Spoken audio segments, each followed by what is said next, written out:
Dans la première vidéo de cette série, nous avons défini ce qu'est la croissance d'une fonction à l'aide de graphes d'une fonction. Mais on s'est dit qu'il serait bien utile si on pouvait avoir le tableau de croissance d'une fonction avant d'avoir le graphe. Le tableau de croissance pouvant nous aider à dessiner le graphe d'une fonction. Pour cela, on va devoir lier la notion de croissance avec une notion numérique de géométrie qui est la pente d'une droite. Avec la notion de la pente, et notamment la pente des droites qui sont tangentes au graphe d'une fonction, nous allons pouvoir faire le lien entre la croissance et une grandeur numérique qui sera bien utile par la suite.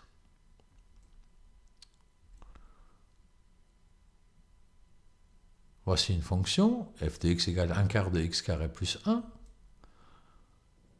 Et voici le graphe de cette fonction. On peut déterminer la croissance de cette fonction en regardant le graphe, comme on avait fait dans la première vidéo. Pour l'instant, il n'y a rien de nouveau. La fonction, elle est décroissante avant le point d'abscisse égale à 0. Au point d'abscisse égale à 0, on a un minima.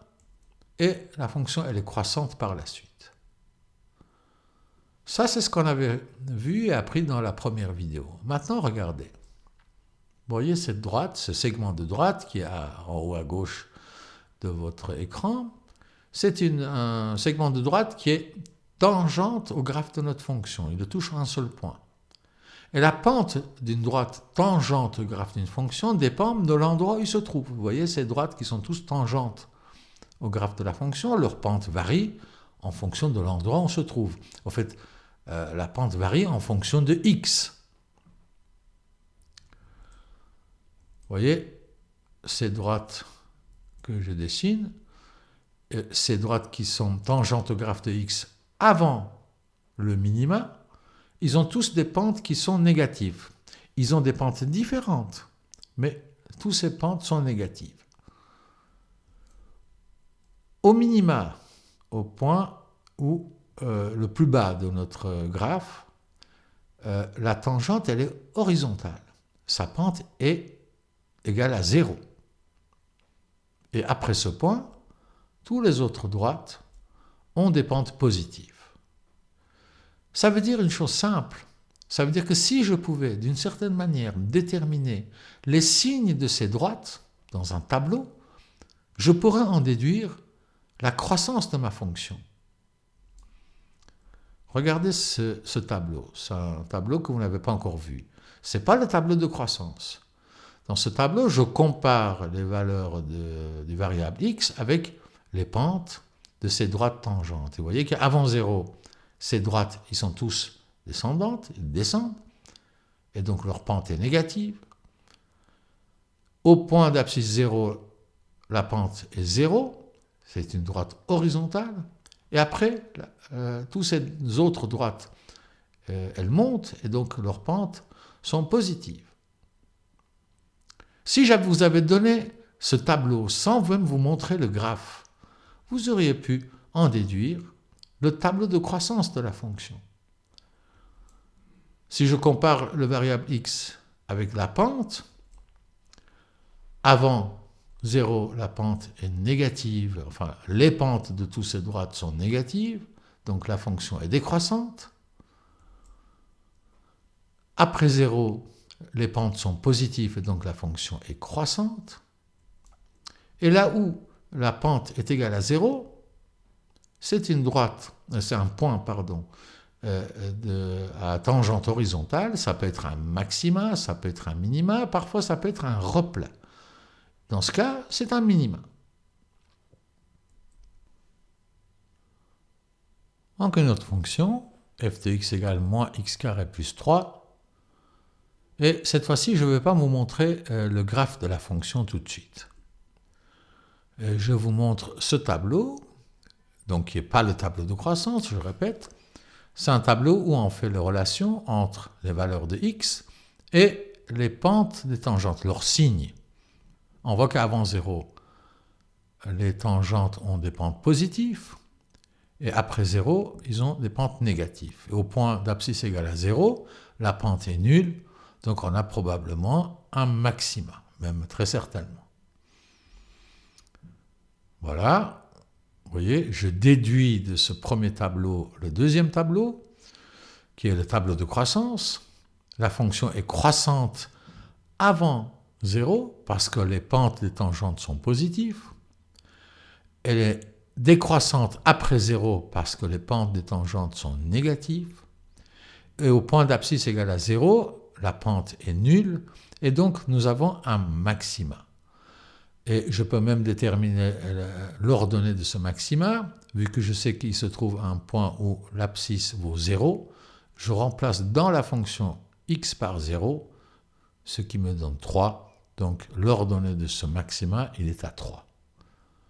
Maintenant, on peut regarder le graphe de cette fonction pour redire ces relations. Donc, avant 0, les pentes sont positives, donc la fonction est croissante. Après 0, les pentes sont négatives, donc la fonction est décroissante. Et au point d'abscisse égale à 0, nous avons un maxima dont l'ordonnée se trouve à 3.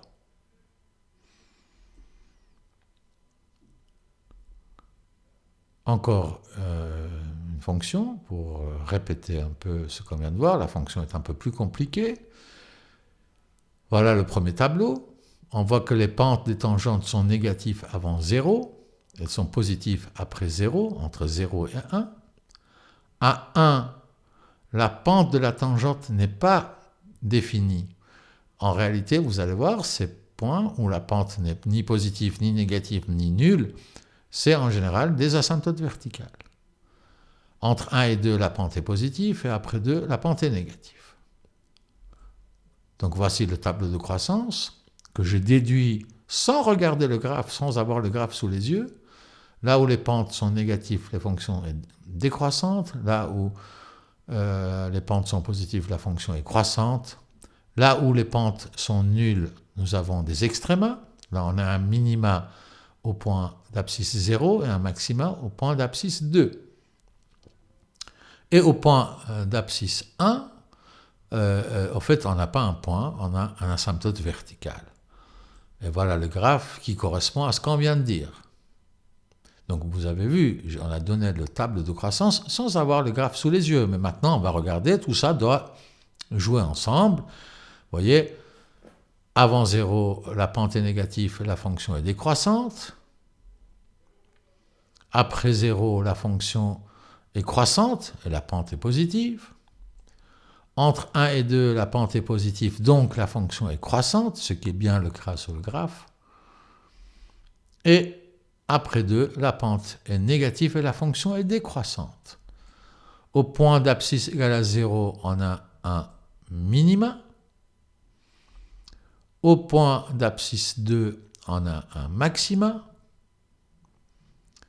Et au point d'abscisse 1, on a une asymptote verticale. Alors, j'espère que vous avez compris le lien qu'il y a entre les pentes des tangentes et la croissance. Maintenant, je vais vous donner 6 graphes de fonctions. Pour l'instant, on part encore de graphes. J'aimerais que pour chacun, vous me donniez un tableau avec 3 lignes. La première ligne, c'est les valeurs de x. La deuxième ligne, les pentes des tangentes, leurs signes. Et la troisième ligne, la croissance. N'oubliez pas qu'il faut indiquer pour chaque fonction dans le tableau les extrémas, s'il y en a, et les asymptotes verticales, s'il y en a.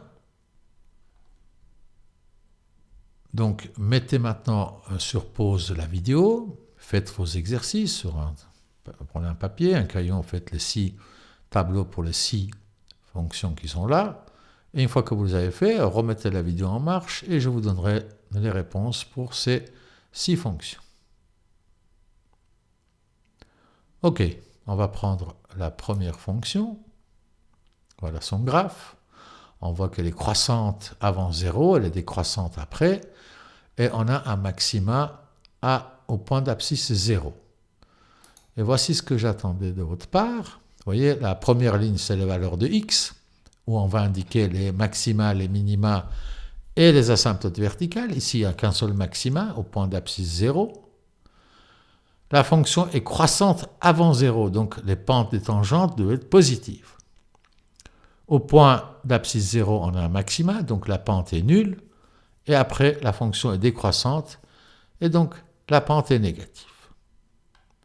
Le maxima lui-même se trouve au point 0,4.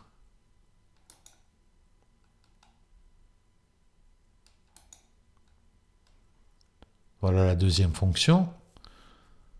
Et voilà le tableau que vous deviez faire. Vous voyez que la fonction est toujours croissante. Hein.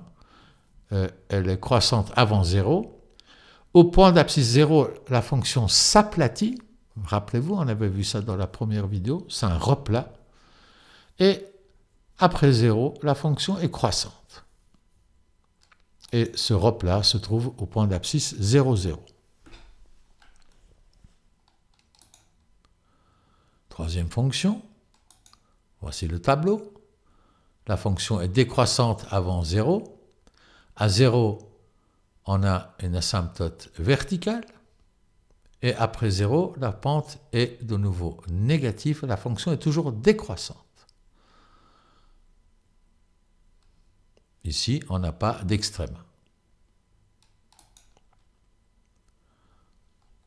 Voilà la fonction suivante. Voilà le tableau, il est un peu plus compliqué. Cette fonction a un maxima, un minima et une asymptote verticale. Le maxima se trouve au point d'abscisse 0.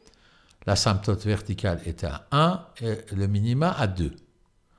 La fonction est croissante avant 0. Et donc la pente est positive, décroissante après, donc la pente est négative, et la même chose autour de 2, la fonction est décroissante avant, croissante après, dont la pente de la tangente est négative avant et positive après. Et on a donc un maxima au point 0, 0 et un minima au point 2, 4.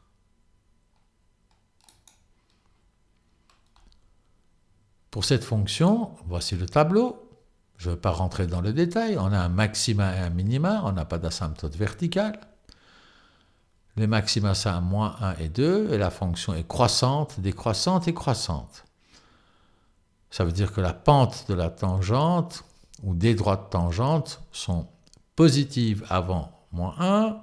Entre moins 1 et 2, ils sont négatives. Et après 2, ils sont positives. Et on a un maxima au point moins 1.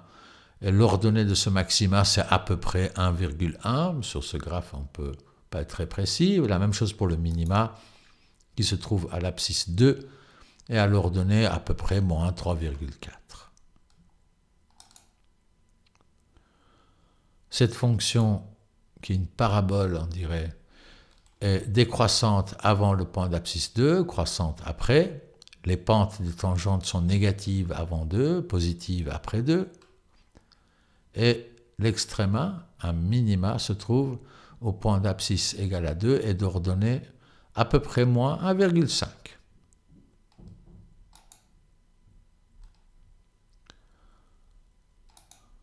Voilà.